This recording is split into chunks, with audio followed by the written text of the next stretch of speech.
नवल जी, अब आपके पास आते हुए, आपको खुद अपने विवेक से क्या नहीं लगता है नवल जी कि भारतीय संस्कृति इजाजत नहीं देती कि हम किसी भी व्यक्ति के बारे में, छोड़िए कौन पीएम है, कौन नेता है, कौन क्या करता है, अपना सबसे बड़ा प्रतिद्वंदी भी हो उसके घर में झांके, वो संतान है या नहीं है, भारतीय संस्कृति में ये है ही नहीं कि इस तरह की टिप्पणी की जाए। क्या ये राजनीति का दिवालियापन नहीं? ये प्रश्न मैंने बीते दिन भी आपकी प्रवक्ता से पूछा था कि इस तरह के मुद्दे को उठाकर आप बेवजह की एक पिच क्रिएट करते हैं, नौकरी पर घेरिए, महंगाई पर घेरिए, मणिपुर पर घेरिए, किसानों पर घेरिए, लेकिन जब एक नारा उधर बन जाता और ऐसा ही चौकीदार के मुद्दे पर हुआ था, क्यों इस तरह की भाषा पीएम के लिए इस्तेमाल करना जो आदमी आम व्यवहार में किसी के लिए ना करे? अंजना जी, बिल्कुल सही बात आपने कहा, लेकिन इसका स्तर गिराने वाले कोई और नहीं, माननीय प्रधानमंत्री ही हैं। 2015 के चुनाव में बिहार के अभियान के दौरान उन्होंने बोला कि अपने बेटे बेटियों को सेट कर रहा है। वो क्या परिवारवाद के लिए अच्छा बात बोल रहे थे? दिन रात इस देश में जितने भी विपक्ष के दल हैं, आप बार बार कहते हैं कि वो परिवारवादी दल हैं। आप ये बताइए कि सिर्फ राजनीति में जो परिवार है, क्या उनके बेटे बेटी जो राजनीति में वही परिवारवाद है? अमित शाह जी का बेटा को कोई फायदा नहीं मिला उनके गृह मंत्री होने का? नहीं, अगर नहीं मिला होता तो इतने ऊंचा सम्मान उनको कैसे मिल जाता क्रिकेट का दुनिया में? कौन सा मैदान में उन्होंने क्रिकेट खेला है? नंबर एक।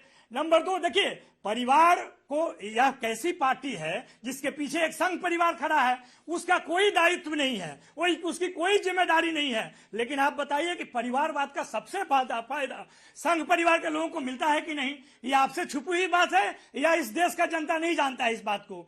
तीसरी बात यह है कि राजनीति में जो राजनीतिक दल बनाने का क्रम और प्रक्रिया है, जिसका देखरेख इलेक्शन कमीशन करता है, उसमें जिन आधार पे भारतीय जनता पार्टी की अध्यक्ष बनती है, आप फोटो की बात करते हैं, आगे पीछे खड़े होने की बात करते हैं, भारतीय जनता पार्टी में तो पूरा देश ने देखा कि मोदी जी और अमित शाह के बीच में जेपी नड्डा अध्यक्ष के तौर पे आ रहे थे, उनको कैसे धक्का मार के साइड कर दिया गया। उनको इस चुनाव के दौरान उनका कार्यकाल संविधान में परिवर्तन करके बढ़ाया गया है। आप दूसरे पार्टी को घेरते हैं। यहाँ पर सवाल ये नहीं है, सवाल ये है कि मोदी जी जो कहेंगे कि भाई हमारा परिवार 140 करोड़ लोग हैं, सारे कैबिनेट मंत्री उनके परिवार के पास बन गए। अच्छा हुआ लालू जी ने तो उन पर एक उपक्रम कर दिया कि भाई आप उनके कहने के कारण सब लोग आकर बोले नहीं हम भी आपके परिवार हैं। वो चाहे कुलदीप सेंगर हो, चाहे ब्रजभूषण सिंह हो, चाहे अपराधी हो, सब आके कह रहा है कि भाई मोदी जी के परिवार है। जवाब सुनिए। इस तरह का घोषणाबाज करने का जो राजनीति है वो भारतीय जनता पार्टी करती है। सुधांशु जी, एक दो बात और कहने देते तो अच्छा होता। ठीक है, बोल लीजिए सर। सुधांशु जी रुक जाइए। ठीक है, छोटे में संक्षिप्त खारिज कह रहे।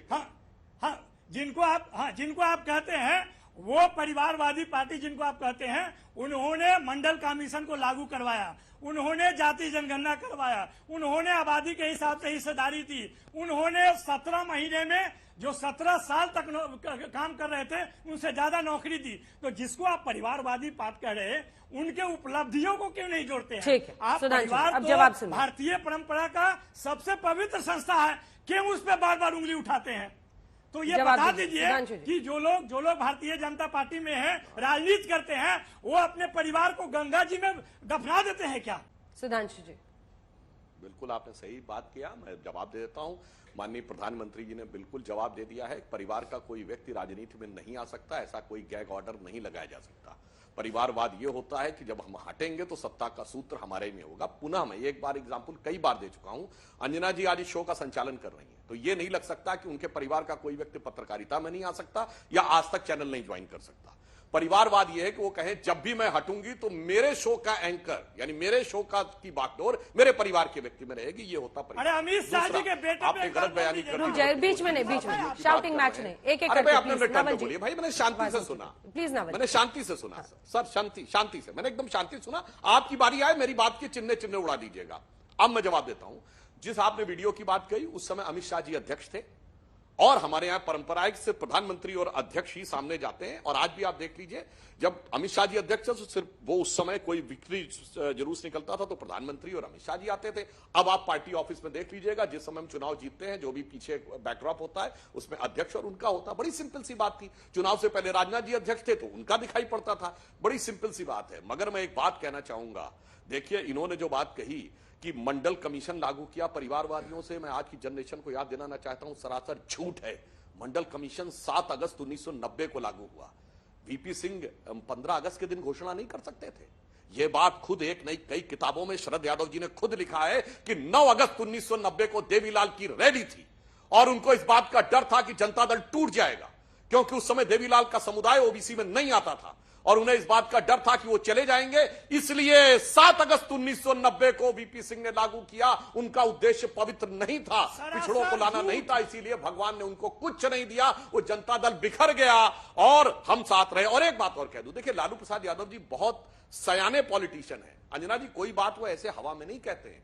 उन्होंने जो एक एक वाक्य बोला उसके पीछे राजनीतिक निहितार्थ होता है। उन्होंने एक सेंटेंस नहीं बोला, ज्यादा बच्चा पैदा करने वालों से इन लोगों को क्यों समस्या है।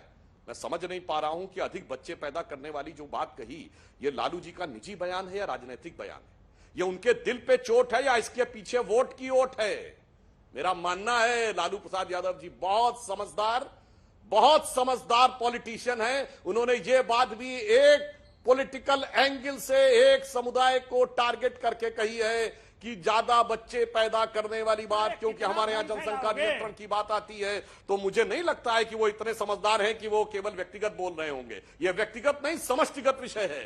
ये बहुत गहरी राजनीतिक दृष्टि से बोला। लालू यादव जी एक एक चीज समझ के बोलते, भाई हम और आप नहीं समझ पाते होंगे। थोड़ा और विस्तार से समझाइए सर। गहराई को आप समझ सकते हैं, बहुत घाघ पॉलिटिक्स। सुधांशु जी, थोड़ा और विस्तार से समझाइए, किसके बारे में बोल रहे थे जी? किसके बारे में? जो लालू यादव जी का माई है उसके बारे में बोल रहे थे। वैसे तो तेजस्वी जी का है, माई के साथ बाप भी है। अब बाकी जवाब दीजिए नवल को जी। समझ लेने दीजिए, माई और बाप में से किसके लिए बोला जा रहा था। डायरेक्ट है उनकी बात। सुधांशु जी आपसे देखिए, सुधांशु जी आपसे झूठ की उम्मीद तो रहती है, लेकिन भ्रम फैलाने की उम्मीद नहीं रहता है। पहली बात आपने झूठ बोला कि वीपी सिंह की सरकार गिरी नहीं, भारतीय जनता पार्टी द्वारा गिराई गई और मंडल कमीशन के मुद्दे पे गिराया गया। ये झूठ मत बोलिए, तो पहली बात। दूसरी बात, जिस तरफ आप निशाना कर रहे हैं, आप जनगणना करा लीजिए ना कि किसके पास कितने संतान हैं। उसके आधार पे आपको पता चल गया। ये जो आपके भाषा में, आपके मानसिकता में हिंदू मुसलमान भरा हुआ है, ये संघ परिवार का देन है। इससे आगे आप सोच ही नहीं सकते हैं। विभाजीकरण का नेतृत्व आप ही करते हैं, घृणा आप ही फैलाते हैं, नफरत आप ही फैलाते हैं, और यही आपके राजनीति का टूल है। ठीक है, रोहन जी की बारी आएगी इसके बाद, जो आपको सीधा झूठ है। एक मिनट अंजना जी, रोहन जी, देखिए मुझे क्या झूठ था। ये देखिए दिल की आरजू लबों पे कैसे आती है। मैंने तो साफ नहीं बोला था, मगर इनकी जुबान पे साफ साफ आ गया जो दिल में था। बिल्कुल मेरी बात साबित हो गई। और नवल किशोर जी, आप प्रोफेसर हैं, प्रबुद्ध हैं, गलत बयानी नहीं करनी। सब जानते हैं आप। मंडल कमीशन 7 अगस्त 1990 को लगा। अरे भाई पूरा होने दिए, बीच में मत बोलिए। मैं दर्शकों से कहता हूं, हमने समर्थन वीपी सिंह सरकार से तब वापस लिया जब 24 अक्टूबर 1990 को समस्तीपुर में आडवाणी जी को गिरफ्तार किया गया है। हमने उस मुद्दे पे जाके समर्थन वापस लिया और वीपी सिंह जी उसके बावजूद सत्ता में बने रहे और दिसंबर 1990 में उनकी सरकार गिरी है। मान्यवर, मंडल कमीशन 7 अगस्त 1990 के लेगा। ये झूठ नहीं बोलना चाहिए, इसलिए मैंने डेट के साथ कहा है। आपके करोड़ों दर्शक जो जाके देख रहे हैं वो चेक कर लें। इसीलिए मैं कहता हूं पुरानी बातों पे झूठ का अंबार बोलते हैं, मगर आज के जमाने में भाई साहब इंफॉर्मेशन रिवोल्यूशन है। कोई जाके खट फिर बोल रहा हूं, 7 अगस्त 1990 मंडल लागू होता है, 9 अगस्त 1990 देवीलाल की रैली होती है, जनता दल में विभाजन होता है, 24 अक्टूबर 1990 को आडवाणी जी गिरफ्तार होते हैं। हम उसके तुरंत बाद 25 अक्टूबर को समर्थन वापस लेते हैं। वीपी सिंह उसके बाद भी रिजाइन नहीं करते हैं और उनकी party floor of the house पे हार जाती है और मुलायम सिंह यादव छोड़ देते हैं वीपी सिंह को। जो आज कहते हैं कि हम मंडल के साथ खड़े थे, उन्होंने वीपी सिंह की गवर्नमेंट गिराई और वो चंद्रशेखर के साथ गए। मैं सारी बातें डेट के साथ बोल रहा हूं और कांग्रेस से समर्थन दिया उनका। और 6 दिसंबर 1990 को राजीव गांधी ने सदन के पटल पर मंडल कमीशन का विरोध करते हुए कहा कि कांग्रेस पार्टी जात पात में विश्वास नहीं करती है। और उन्होंने यह भी बोला, मैं दर्शकों से कहूंगा, उनका 6 दिसंबर 1990 का जाके स्पीच देखिए। उन्होंने कहा जो वीपी सिंह की सरकार कास्ट में डिवीजन कर रही है, यह अंग्रेजों के कम्युनल अवार्ड की तरह है।